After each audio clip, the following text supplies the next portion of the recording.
A lot of Six Sigma deployments fail, and it's not because leaders don't know what the success factors are, it's because they treat them like a simple checklist. So today, what we're going to do is build a real consultant's playbook, a structured strategic framework that goes way beyond just ticking boxes and actually engineers success from the ground up.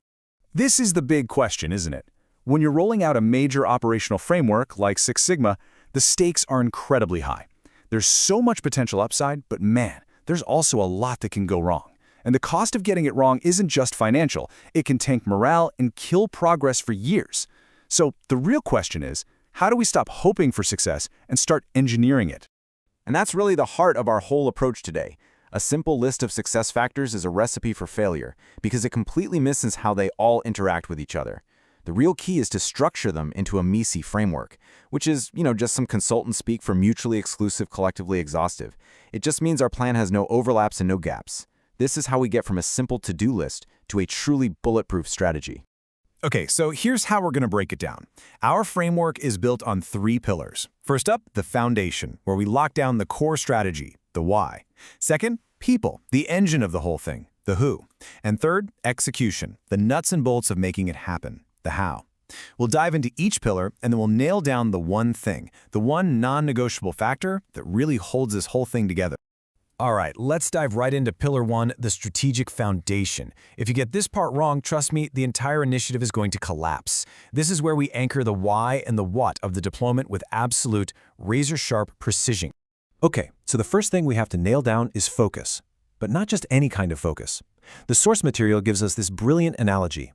Imagine a town's water supply is contaminated.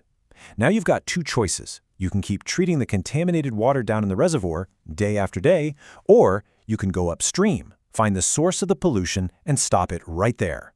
Six Sigma is all about going upstream.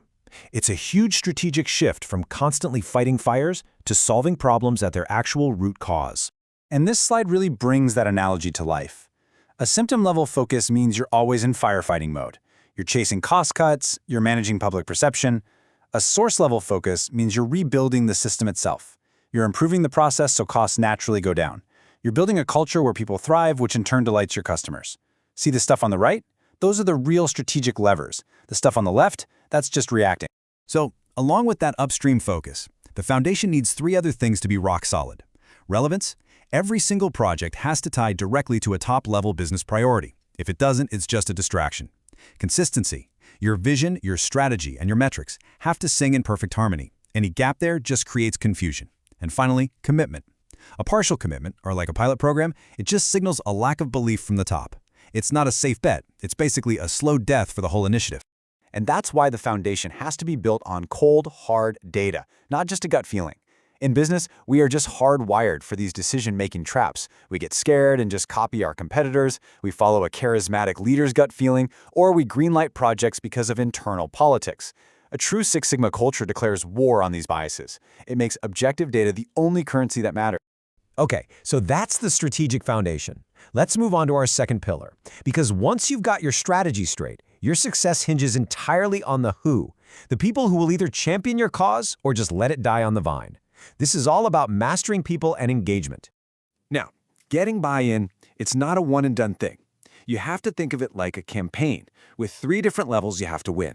It starts at the very top with management, then it has to flow down through the middle managers who actually turn that strategy into action, and finally, it has to land with the entire staff, the people who will actually make the changes happen. When you're talking to top management, you've got to speak their language. It's all about strategy. Forget the jargon, forget the tools. You talk about results, the bottom line. You have to connect Six Sigma directly to their biggest goals, and you frame it as that upstream solution to the nagging problems they're already dealing with. If they aren't willing to visibly and loudly champion this before you even start, the whole thing is dead on arrival. Now, middle managers, these folks are the absolute linchpins of the whole operation, and they're asking a totally different set of questions. They need to see crystal clear how this is going to help them do their jobs better and make their departments run smoother. You have to paint a really vivid picture of what the future looks like for them and their teams. And this quote, it really gets to the heart of it for everyone else in the company. Because at the end of the day, every single person is asking one simple question. How is this going to affect me and my job? You have to answer that question head on. Talk about the positives, better processes, happier customers, and a culture that actually values their ideas. Frame it as a way to finally fix all the frustrating, broken processes they already have to deal with every day. See, getting buy-in isn't something you do once. It's an entire ecosystem you have to build and nurture. This means managers can't just be observers. They have to become active coaches. It means you need real, formal channels for ideas to flow from the front lines up. And, this is a big one, you have to bake this into your hiring process. Make Six Sigma experience a priority. You're not just running a project here. You are building a new organizational muscle.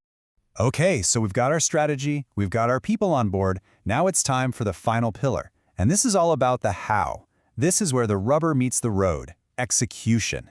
And it's not just about starting strong, it's about building momentum and keeping it going for the long haul.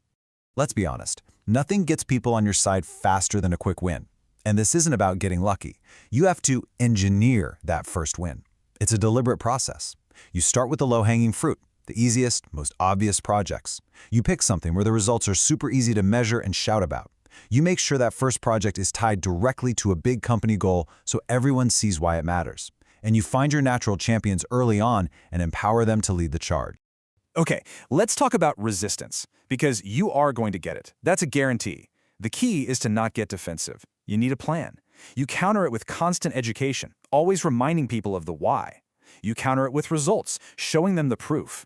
You use your champions to create some positive peer pressure. And maybe most importantly, you listen. Sometimes the people pushing back have actually found a real problem that you missed. And one last thing on execution, don't ever think that momentum will just keep going on its own. It won't. It needs an engine, and that engine is a relentless, consistent rhythm of measurement and review. This constant feedback loop is what keeps the whole thing on track, and more importantly, it proves the value to leadership, which keeps the resources flowing. So there you have it, our 3 pillars: a rock-solid strategy, engaged people, and flawless execution. Together they are a seriously powerful framework. But wait, the source material, and this is pretty cool, it actually pulls from an official ASQ Black Belt exam question to single out just one factor that's the absolute linchpin of the whole system. So what do you think? Have a look at these options. Is it having the money, knowing what the customer wants, having a great training program, or is it that top-level support?